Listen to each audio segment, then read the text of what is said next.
yeah, it's been a while since we just kind of like talked about our own thing. Did a speculative ramble. Yeah, and not that long ago, a few days ago or whatever, Apple announced that they're going to do lossless audio. Yeah. On I'm assuming all their music. Yep. Which is like, and it's no extra charge. That's a pretty big deal. Yeah, which is pretty cool. There's been mumbling about this for many years now. I remember hearing about high-resolution audio from Apple, must have been 8 to 10 years ago or something like that. And I guess now's the right time and place that it's actually happening. And this probably will have pretty significant impact for the entire industry. Not really headphones per se, at least too much, but we'll speculate about that one later. But for the music industry, it pretty much mandates that now you have to have a lossless option, because there's quite a few services that don't. And there's a big debate over MQA recently too, so it's interesting to see where that one will go and who's going to continue to support it going forward.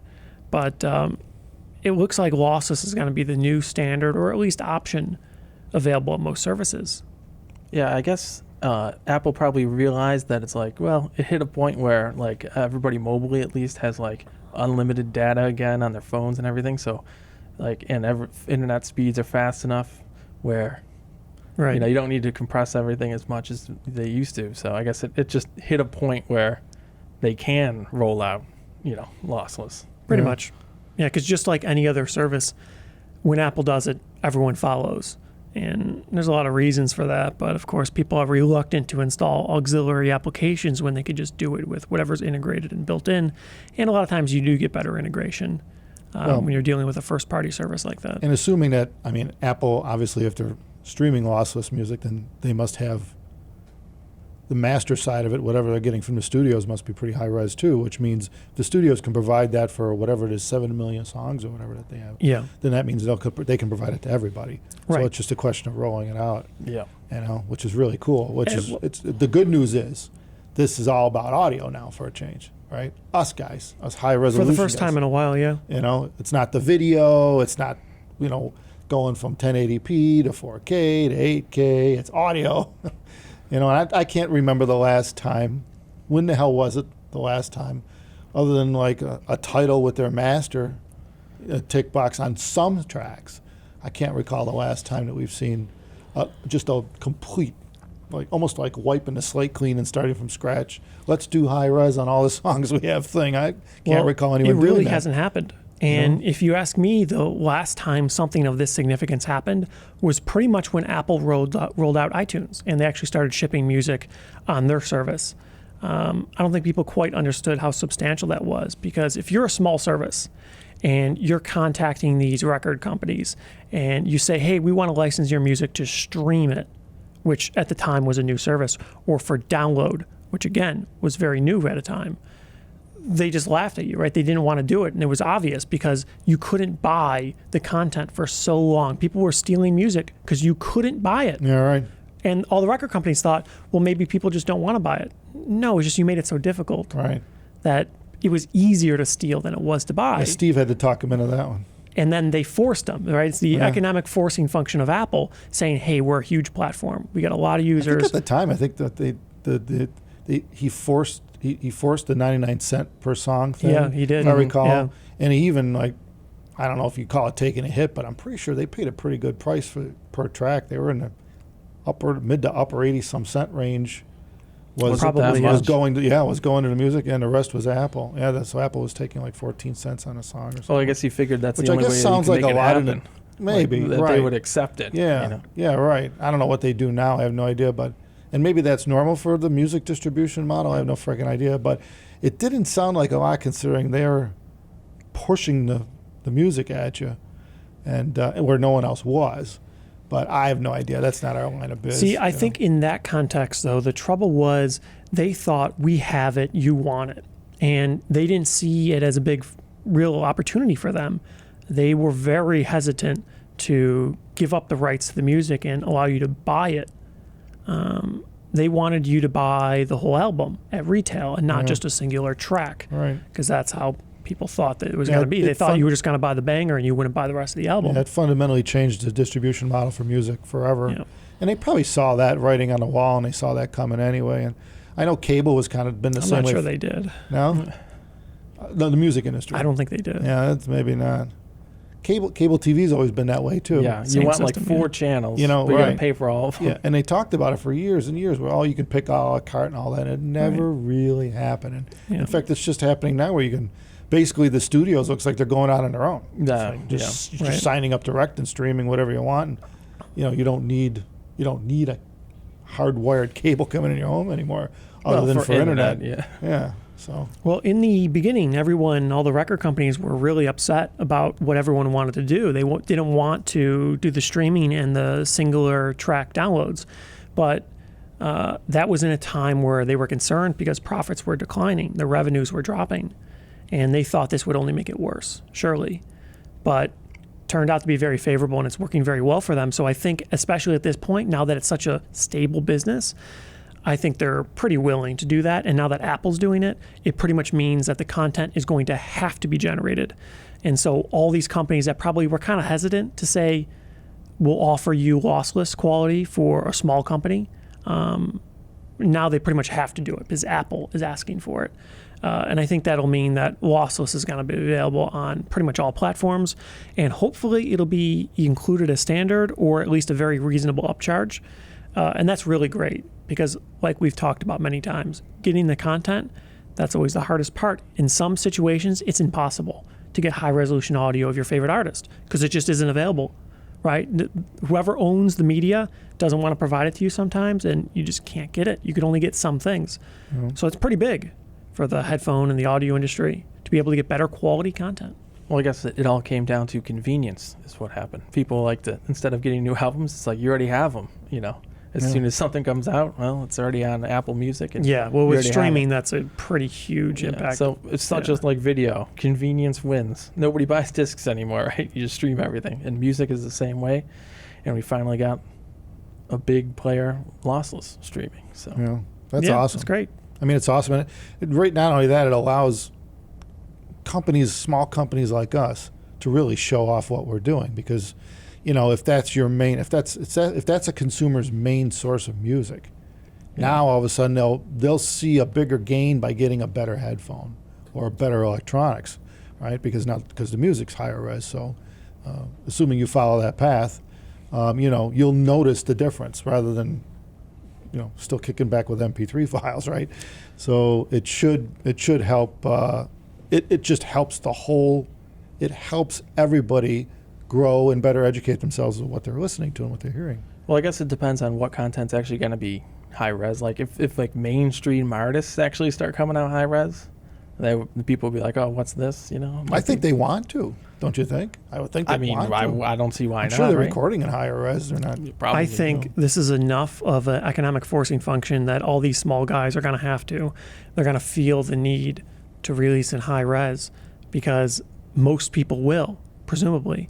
I think you give it a little bit of time and the majority of content will be high res, and that'll make the standard moving forward that you have to release in this content.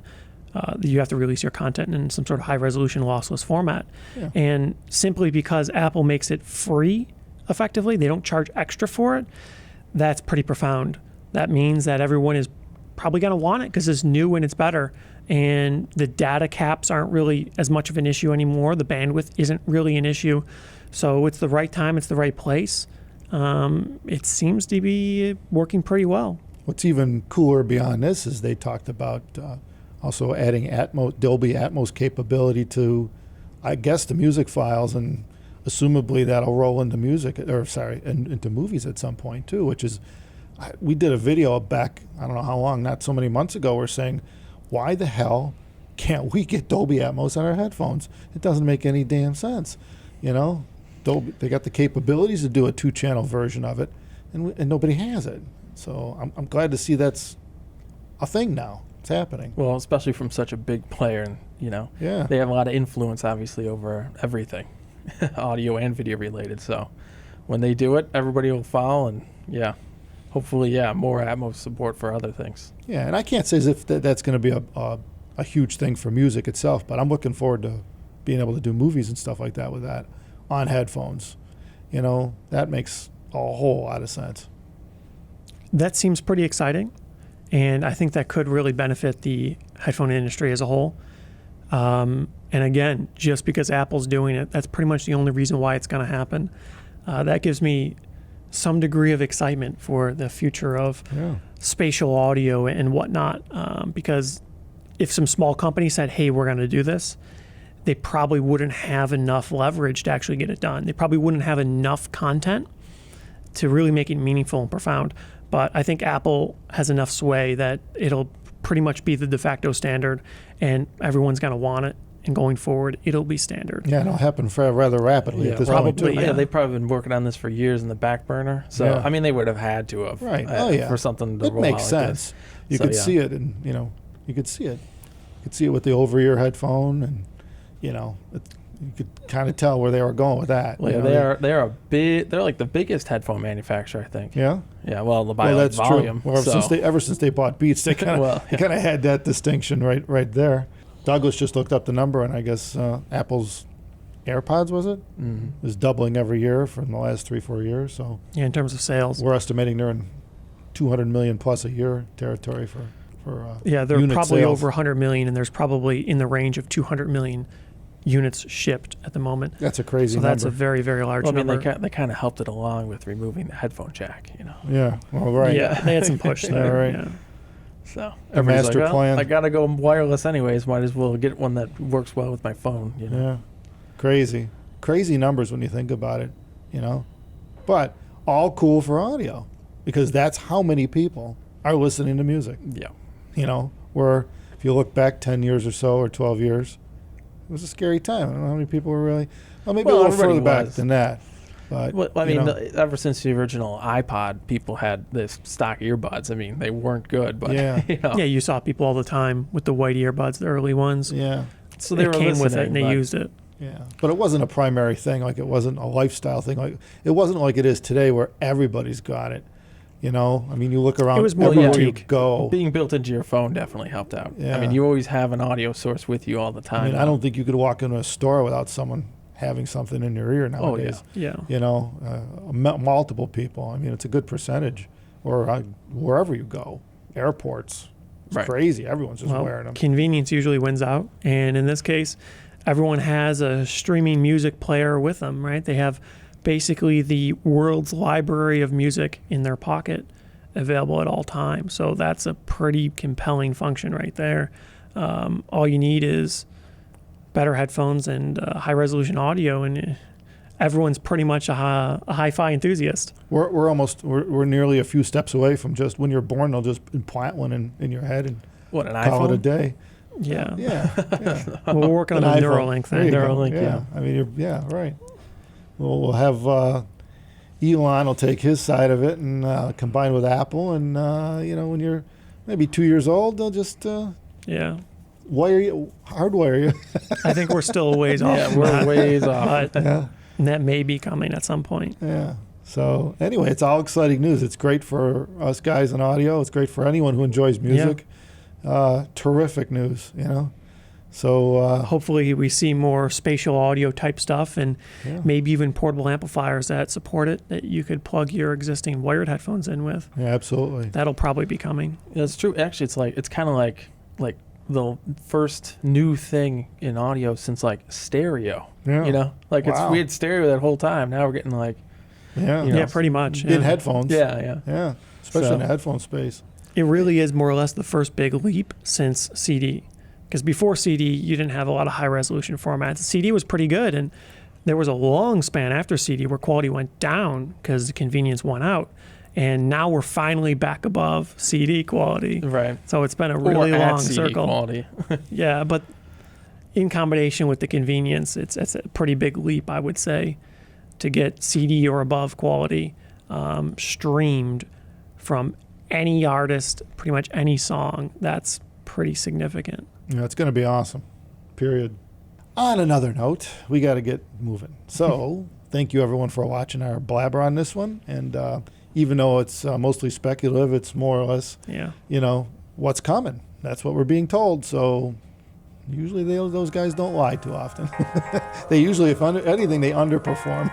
So We'll see. yeah. So take care, everyone. Thumbs us up. See ya.